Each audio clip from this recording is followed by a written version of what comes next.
If you want to record the screen on your Google Pixel 11, what you can do is you can go to the Quick Settings panel or the Control Center, and then in here you should be able to find this button here.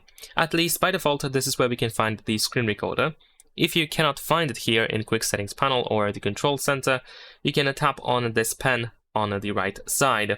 And then while editing, while trying to add the recorder, you can just scroll down and try to find it somewhere. So in my case, it is over here in display settings, so you should be able to find screen recorder here. And you can just tap on that button to add it to the list, if it's not added yet, of course.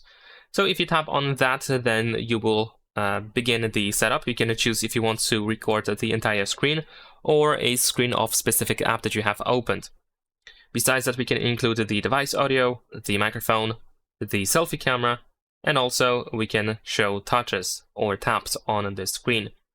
And once you are ready to record, to begin recording, then of course tap on the start button here at the top. Here in the upper left corner, right next to the time, we can see the countdown, and then we begin recording.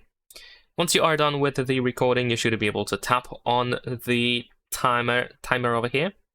And most likely you can also find it here in notifications, so you can tap on the notification itself to find the stop button. You can also open settings in case you want to, for example, include the front camera after all, which should be visible somewhere over here.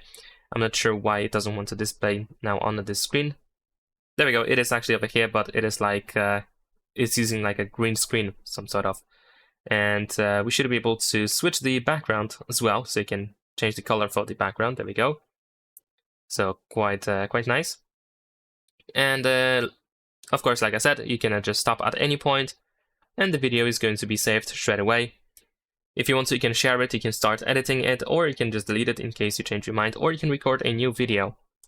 And that's pretty much it. Leave a like and subscribe.